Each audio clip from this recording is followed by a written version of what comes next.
The humid winter air of Rosario, Argentina, carried the familiar sense of grilled chorizo, diesel from passing buses, and the faint metallic tang from nearby steel factories. On June 24th, 1987, in a modest single-story home on Calle Laval, in the working-class neighborhood of Las Heras, Lionel Andres Messi Cucitini came into the world. He was the third child born to Jorge Horacio Messi, a hard-working man with calloused hands who spent long shifts at the steel plant, and Celia Maria Cucitini, who worked in a local magnet factory assembling components for refrigerators and cars. The family was close-knit, loving, and grounded in the everyday realities of Argentine working-class life. The Messi household was never quiet. Leo's older brothers, Rodrigo and Matias, filled the small rooms with noise and roughhousing. His younger sister Marisol would arrive later. Money was always tight. There were no luxuries, just enough for food, clothes, and the occasional treat. Jorge would come home exhausted, his clothes stained with factory grease, but he always found energy to play with his sons. Celia kept the home running with quiet strength, cooking traditional meals like empanadas, milanesas, and lentil stews that filled the house with warmth. From his earliest days, Leo was different from his siblings. While the others were loud and outgoing, he was quiet, observant, and almost shy. He had a serious expression even as a toddler, with big dark eyes that seemed to take in everything. His grandmother, Celia, his namesake and favorite person, became his closest companion. She would sit with him for hours, telling stories and watching as he played with a small ball in the backyard. By the time Leo was 3, the ball had become an obsession. He would roll it endlessly with his feet, his coordination far beyond what anyone expected from such a small child. By age 4, Leo was joining the older neighborhood boys in the dusty street games that defined life in Las Heras. They played football callejero from morning until the streetlights flickered on, using crumpled newspapers wrapped in plastic bags when they couldn't find a proper ball. The older kids initially let tiny Leo play in goal because they thought he was too small to do anything else. They quickly learned their mistake. Leo refused to stay in goal. He wanted the ball at his feet, and when he got it, magic happened. He dribbled with an incredibly low center of gravity, making sharp cuts and turns that left bigger boys stumbling. His left foot seemed glued to the ball. He could change direction in an instant, leaving defenders grasping at air. The neighborhood kids started calling him La Pulga, the flea, because of his tiny size and the way he buzzed around the pitch relentlessly, never tiring, never giving up. His cousins and friends would shout it during games. Dale, Pulga, vamos! Football was the heartbeat of Rosario. Newell's Old Boys, the local club, was more than a team. It was a religion. Leo's family supported them passionately. Every weekend, the Messi household would gather around the radio or television to listen to matches. At 6 years old, Leo officially joined Newell's Old Boys Youth Academy, playing in the Malvinas division named after the Falklands conflict. The coaches noticed him immediately. In his very first organized training sessions, the small boy with curly dark hair barely spoke a word, but his talent screamed. One early coach, Enrique Dominguez, later recalled, "He was so small, but he saw the game differently. He understood spaces and movements like a player twice his age." Leo began scoring in bunches. In youth tournaments, he would net 10, 15, even 20 goals in a single competition. Opposing parents would complain, not always angrily, but in disbelief, that it wasn't fair for this tiny kid to dominate boys 2 or 3 years older. Leo carried entire teams on his narrow shoulders, often winning games almost single-handedly with his dribbling, vision, and clinical finishing. Life outside football remained simple and joyful. Weekends meant big family asados in the tiny backyard. Jorge would light the perilla. The kids played endless matches on the street, while the adults talked politics, work, and football. But around age 8, the first major obstacle appeared. Leo started experiencing unusual fatigue during games. He would play brilliantly for 20 or 30 minutes, then suddenly become pale and breathless. His growth was slower than other boys his age. After a series of medical tests at the local hospital, the diagnosis came: growth hormone deficiency, GHD. Without expensive daily injections of synthetic growth hormone, Leo's growth would be severely limited, potentially ending his football dreams before they truly began. The news devastated the family. The treatment cost nearly $1,000 per month, far beyond what Jorge and Celia could afford on factory wages. They faced an impossible choice. Newell's old boys stepped in generously, agreeing to pay for part of the treatment, but it still wasn't enough. The family began sacrificing everything, cutting back on food, skipping small pleasures, borrowing money from relatives. Leo, even at that young age, understood the gravity. He endured the painful nightly injections in his legs without crying or complaining. "I want to keep playing," was all he would say. Despite the medical battle, his talent continued to flourish. By age 10 and 11, he was a phenomenon in Argentine youth football. Scouts from bigger clubs started attending his games. He led Newell's to numerous tournament victories, scoring dozens of goals and creating countless more. His low, explosive dribbling style, combined with incredible balance and vision, made him unstoppable. In one memorable tournament, he scored 40 goals, carrying his team to the title almost alone. By 1998 to 1999, word of this extraordinary boy had spread beyond Argentina. Videos and reports reached Europe. FC Barcelona, always searching for young talent through their La Masia Academy, took notice. Scout Josep Maria Minguella had heard the stories.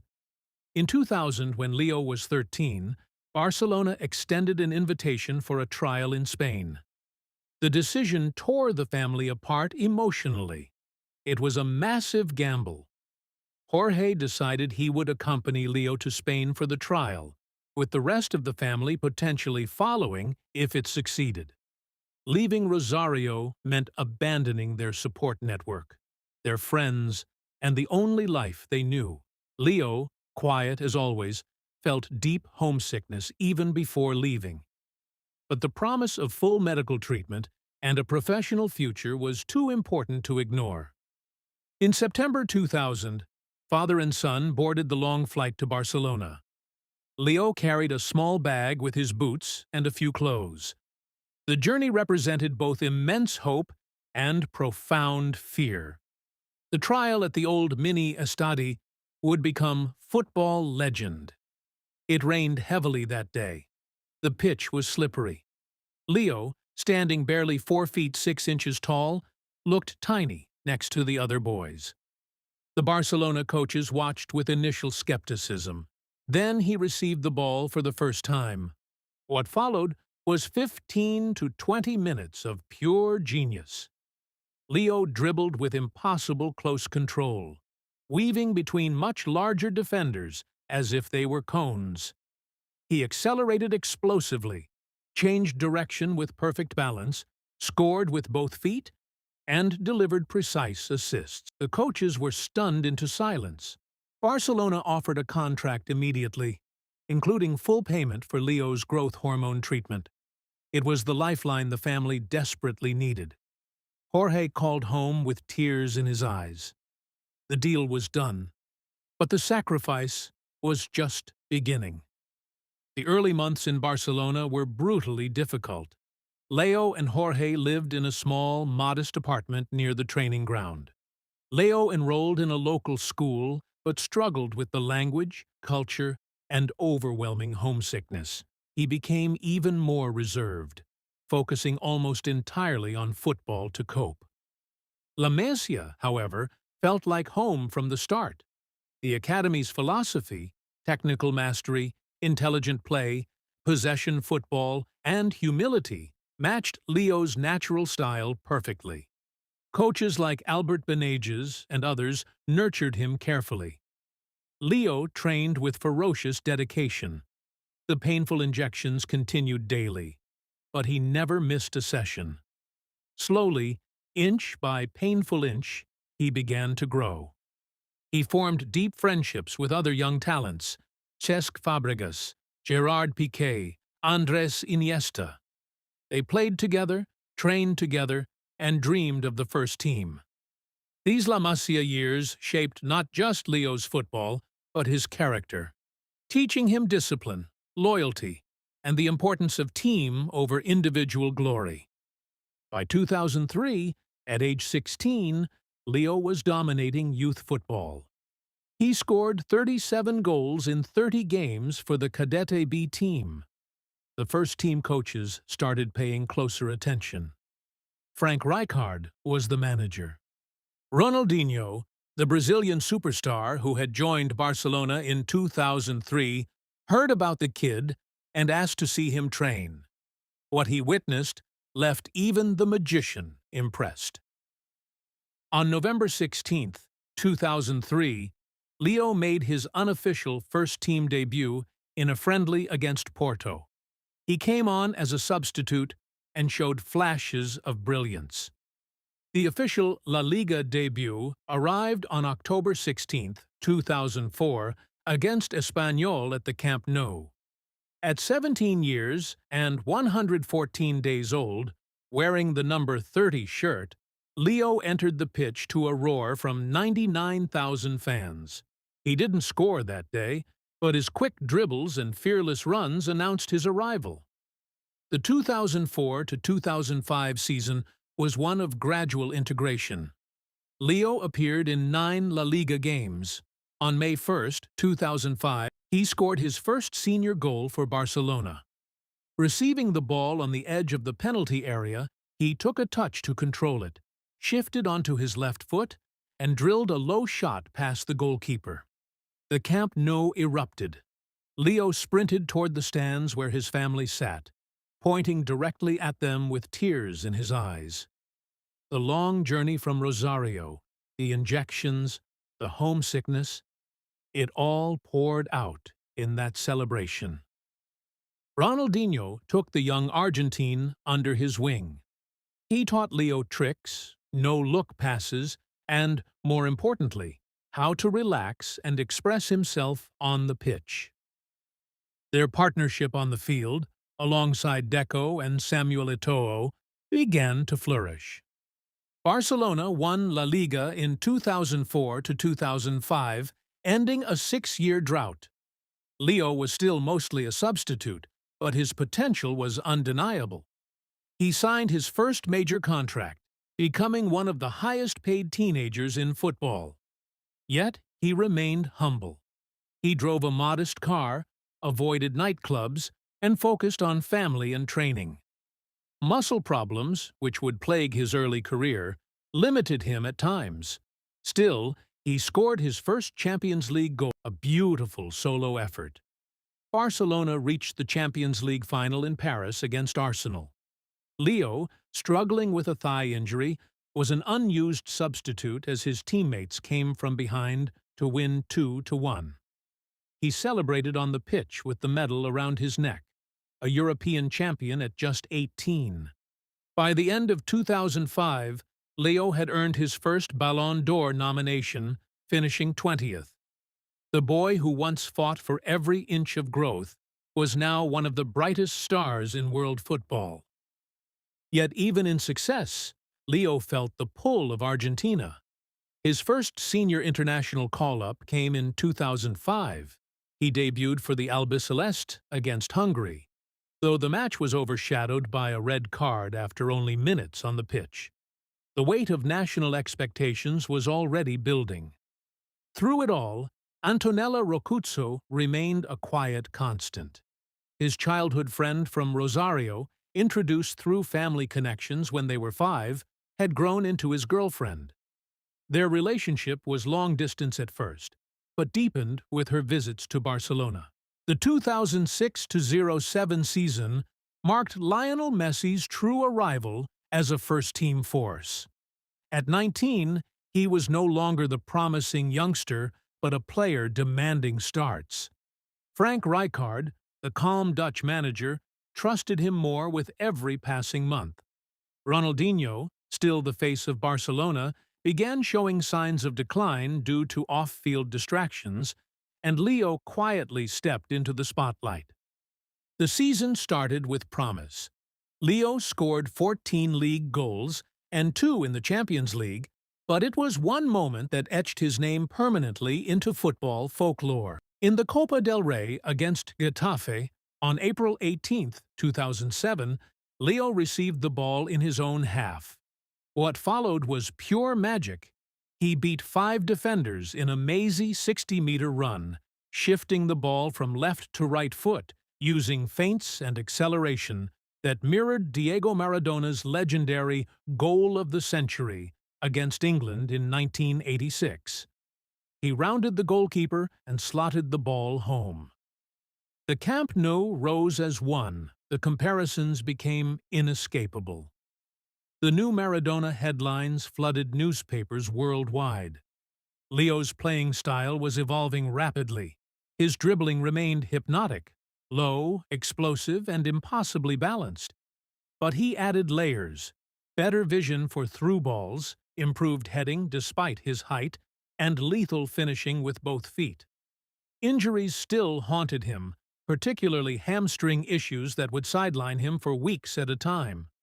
These forced him to study his body like a scientist, working with specialists on prevention and recovery. He avoided the nightlife that consumed some teammates. The 2007-2008 season brought mixed results. Barcelona won nothing major as Real Madrid dominated La Liga. Leo scored 10 league goals, but felt the growing pressure. The club needed a reset. In the summer of 2008, they made a bold move, appointing 37-year-old Pep Guardiola as manager. Many questioned the decision. Pep had been successful with Barcelona B, but lacked top-level experience. Leo, however, connected with him instantly. The 2008-2009 season became legendary, one of the greatest club campaigns in football history. Barcelona played a style that looked like art: tiki-taka possession, high pressing, and fluid movement. Xavi and Iniesta, Leo's La Masia brothers, formed the perfect midfield orchestra. Samuel Eto'o led the line, with Thierry Henry providing width. But it was Leo who shone brightest. He scored 23 league goals and 6 in the Champions League. His partnership with Xavi and Iniesta produced football that felt telepathic: one-touch passes, quick combinations in tight spaces, and sudden bursts from Leo that dismantled defenses. The team won La Liga convincingly.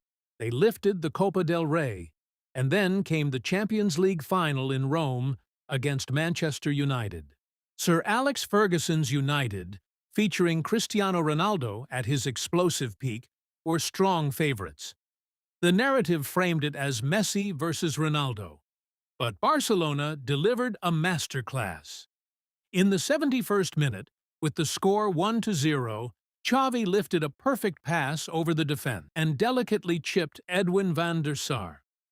The game was over. Barcelona won 2-0. The treble was complete. At 21 years old, Leo Messi had conquered Europe. Days later, he won his first Ballon d'Or. The boy, who once needed hormone injections to grow, now stood as the best player on the planet. The rivalry with Cristiano Ronaldo intensified during this period. Ronaldo had moved to Real Madrid in 2009 for a world record fee. Their duels in El Clásicos became global spectacles. The two players pushed each other to greater heights. Ronaldo with power and athleticism, Leo with genius and subtlety. Respect existed between them, even as the media fueled the debate. By the end of 2009, Leo had achieved what many players only dream of. Yet deep down, he knew the biggest challenges still lay ahead, especially with the Argentina national team. The weight of a football-mad nation's expectations grew heavier with every passing year. The Flea had become the king of Europe, but the world stage demanded more. The years following the 2009 treble were a period of sustained brilliance and mounting pressure for Lionel Messi. At 22, he entered what many consider the peak of his powers. Pep Guardiola's Barcelona continued to refine their tiki-taka philosophy, and Leo sat at the absolute center of it all. The false nine role had become his signature, dropping deep to collect the ball, linking play with Xavi and Iniesta, then surging forward to devastate defenses with his low, explosive dribbles. The 2009-10 season saw Leo score an astonishing 47 goals across all competitions. Barcelona advanced to the final, but fell short against Inter Milan. Still, Leo's individual dominance earned him his second Ballon d'Or. The rivalry with Cristiano Ronaldo at Real Madrid reached new heights of intensity. Every El Clasico became a global television event watched by hundreds of millions. The two pushed each other to unprecedented levels, with Leo often excelling in team cohesion, while Ronaldo thrived on raw power and athleticism. The 2010-11 season brought another Champions League triumph. Barcelona faced Manchester United again in the final at Wembley Stadium. Leo assisted the opening goal and scored the decisive third in a 3-1 victory. Guardiola's team had done it again. Leo finished the season with 53 goals and won his third Ballon d'Or. Then came 2012, the year that defied belief. Leo scored 91 goals in a calendar year, a record that many experts believe will never be broken. Across La Liga, Champions League, Copa del Rey, and internationals, he was relentless. Highlights included a hat-trick in just 18 minutes against Arsenal in the Champions League and 5 goals in one match against Bayer Leverkusen. He played with a joy that was infectious, yet carried the quiet intensity of someone who remembered the injections and homesickness of his early days. Guardiola left at the end of the 2011-12 season after 4 historic years. Tito Villanova took over, maintaining high standards before health issues forced his departure. Through the transitions, Leo remained the constant. In 2014, under new manager Luis Enrique, Barcelona entered another golden phase with the arrival of Neymar and the full integration of Luis Suarez. The attacking trio, MSN, became one of the most feared front lines in football history. Their understanding was telepathic, combining flair, power, and genius. The 2014-15 season delivered another treble. Leo scored 58 goals. In the Champions League final against Juventus in Berlin, he produced a moment of magic, cutting inside from the right, evading challenges, and curling a precise shot into the far corner. Barcelona won 3-1. Leo lifted his 4th Champions League trophy and claimed his 5th Ballon d'Or. Yet for all the club's success, multiple La Liga titles, domestic cups, and European glory, the Argentina national team remained a source of deep frustration. The 2010 World Cup in South Africa ended in the quarter-finals against Germany. Leo, wearing the iconic number 10 shirt once worn by Maradona, was tightly marked and struggled to replicate his club form. Argentine media was ruthless. He wins everything with Barcelona, but nothing with us. The 2011 Copa America on home soil brought another early exit. The 2014 World Cup in Brazil offered the closest glimpse of glory. Argentina reached the final. Leo dragged an otherwise limited side through the knockout rounds with moments of brilliance. A dramatic last-minute winner against Iran and a sublime assist against Belgium. In the final against Germany at the Maracanã, he came agonizingly close, but Mario Götze's extra-time strike sealed a 1-0 defeat. Leo was named player of the tournament, yet the silver medal felt like a heavy burden. He returned home emotionally exhausted. Copa America 2015 and 2016 delivered more heartbreak. Argentina reached the final both times, only to lose on penalties to Chile. After the 2016 defeat in New Jersey, a tearful Leo announced his temporary retirement from international football. "I have done everything I could," he said in a shaky voice during a press conference. The reaction across Argentina was overwhelming. Millions took to the streets with banners reading, "Don't go, Leo." Children cried. Former presidents and Maradona himself urged him to return. Days later, moved by the outpouring of love, he reversed his decision. Through these years, Leo's personal life provided stability. In 2012, he and Antonella welcomed their first son, Tiago. Matteo, and later Ciro, would complete the family. Leo and Antonella married in a private ceremony in Rosario in 2017. By 2015, at 28, Leo had won everything at club level multiple times. He held records for most goals in a calendar year, most La Liga hat-tricks, and countless other milestones. Yet the one missing piece, major international silverware with Argentina, loomed larger than ever. The king of club football was still searching for his crowning moment on the world stage. Back at Barcelona, life continued at a high level, but with growing complications. Luis Enrique's team remained formidable thanks to the MSN trio. Leo scored 37 goals and provided 13 assists. However, the club suffered a shocking Champions League collapse against PSG in the round of 16, losing 4-0 in the first leg before a miraculous but ultimately insufficient 6-1 comeback in the return. Leo scored and assisted in that famous night, but the episode highlighted emerging vulnerabilities. The 2017-18 season saw more transition. Neymar left for Paris Saint-Germain in a world record deal, leaving a creative void. Leo stepped up as the undisputed leader and captain. He scored 45 goals across all competitions, winning another La Liga title. Yet the Champions League brought fresh pain, a quarter-final exit to Roma. The 2018 World Cup in Russia represented another chapter of international frustration.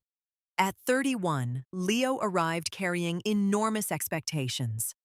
Argentina struggled through the group stage, scraping qualification with a dramatic win against Nigeria, where Leo scored a brilliant goal. In the round of 16 against France, they produced an entertaining but chaotic 4-3 loss. Kylian Mbappe's emergence highlighted the passing of generations. Leo looked burdened, exhausted by the weight of a nation. Critics once again questioned his leadership. He returned to Barcelona quieter than ever, channeling the pain into renewed determination. Club football offered some solace. Under new coach Ernesto Valverde, Barcelona won La Liga in 2018-19, with Leo scoring 51 goals. He became the club's all-time top scorer, surpassing legends like Cesar Rodriguez. However, the humiliating 8-2 defeat to Bayern Munich in the 2020 Champions League quarter-final in Lisbon marked a painful low point. Leo, as captain, took the loss deeply. The club was changing. Financial problems were mounting. The squad was aging. In August 2020, Leo famously told Spanish media he wanted to leave Barcelona, feeling the project had stagnated. The news rocked the football world. Ultimately, he stayed after emotional pleas from the club and fans, signing a new contract. The 2020-21 season was turbulent. Ronald Koeman replaced Valverde.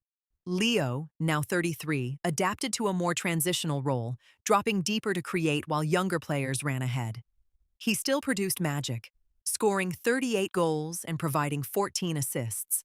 Barcelona won the Copa del Rey, but La Liga slipped away. Financially, the club was in crisis, unable to register new signings under La Liga rules. Leo felt the end of an era approaching. Internationally, however, 2021 brought long-awaited redemption. The Copa America, hosted in Brazil under manager Lionel Scaloni, Argentina built a more balanced, tactically disciplined team around a mature Messi. No longer the sole superstar carrying an average side, Leo operated as the conductor, using his vision, experience, and set-piece mastery to elevate those around him. The tournament was a roller coaster. Argentina went unbeaten through the group stage. Leo scored 4 goals and provided 5 assists overall. In the final on July 10, 2021, at the iconic Maracanã Stadium in Rio de Janeiro, Argentina faced hosts Brazil. In a tense, hard-fought match, Angel Di Maria scored the only goal in the first half. Argentina defended resolutely. When the final whistle blew, Leo fell to his knees on the pitch, tears streaming down his face. His teammates mobbed him. For the first time in 28 years, Argentina had won a major international trophy. Leo was named Player of the Tournament. Lifting the Copa America trophy, he pointed to the sky in honor of his grandmother and dedicated the win to the Argentine people. The monkey was finally off his back. The years of criticism, the final defeats, the retirement scare, all of it washed away in that moment at the Maracanã. Back in Rosario, the streets exploded in celebration. The boy who left at 13 had brought joy home. His club future remained uncertain due to Barcelona's financial mess. A new chapter was about to begin. The summer of 2021 had given Lionel Messi his first major international trophy, but it also marked the beginning of a painful farewell to the only club he had known as an adult. Barcelona was drowning in financial crisis. La Liga's strict salary rules and years of mismanagement meant the club could not afford to keep their greatest player, despite his willingness to take a massive pay cut. On August 8, 2021, in an emotional press conference at the Camp Nou, a tearful Leo announced he would not be renewing his contract. "I did everything I could," he said. The Camp Nou felt heavy with silence as fans gathered outside in disbelief. For 21 years, Barcelona had been his second home. He had arrived as a fragile 13-year-old boy and left as the greatest player in the club's history. 778 appearances. After a brief period with Paris Saint-Germain, where he won 2 League One titles but felt unfulfilled, Leo signed with Inter Miami CF of Major League Soccer. David Beckham, co-owner of the club, had courted him personally. The move was about joy, family, and growing the game in the United States rather than chasing more European glory. Miami offered a warmer climate, a more relaxed lifestyle, and the chance for Leo to play without the crushing daily pressure of European football. Leo's debut for Inter Miami was pure theater. Trailing 1-0 late in the game, he entered as a substitute to a hero's welcome. Within minutes, he assisted a goal with a trademark no-look pass. In stoppage time, he curled a stunning free kick into the top corner. The stadium erupted. Inter Miami went on to win the league's cup, with Leo scoring 10 goals in 7 games. Attendance soared across the league. MLS jerseys sold out globally. Meanwhile, the biggest stage of all awaited: the 2022 FIFA World Cup in Qatar. At 35, many questioned whether Leo had one final dance left in him. Argentina started shakily. A shocking 2-1 group stage loss to Saudi Arabia sent shockwaves. Leo responded like the leader he had become. Against Mexico, he produced a moment of genius, a low, powerful drive after a trademark dribble that sparked a 2-0 victory. He celebrated by pointing to the badge on his shirt, reminding everyone what it meant to play for Argentina. The knockout stages showcased a more mature, tactically intelligent Messi. In the quarterfinal against the Netherlands, a fiery, dramatic match ended 2-2. Leo scored a beautiful goal and provided an assist, then helped secure victory in the penalty shootout. His leadership was quiet, but commanding. In the semi-final against Croatia, he was imperious, scoring once and assisting twice in a 3-0 win. Emiliano Martinez, the goalkeeper, and the entire squad fed off his presence. The final on December 18, 2022, at Lusail Stadium against France, is considered one of the greatest matches ever played. Kylian Mbappé, the young superstar, was at his explosive best. Leo, wearing the captain's armband, opened the scoring with a composed finish. Argentina led 2-0, but Mbappé responded with a hat-trick, forcing extra time. In the 108th minute, Leo scored again with a determined strike. The score was 3-3 after 120 minutes. In the penalty shootout, Leo stepped up first and scored with calm authority. Argentina won 4-2. When the final whistle confirmed victory, Leo dropped to his knees on the pitch, overcome with emotion. Tears streamed down his face as teammates mobbed him. Emiliano Martinez lifted him onto his shoulders as he raised the World Cup trophy high above his head. Fireworks exploded. Millions celebrated across Argentina. In Rosario, the streets where he once played as La Pulga were alive with joy.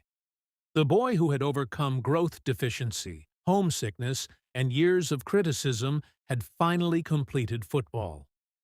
That night, in the dressing room, Leo called his mother, Celia. Both cried on the phone.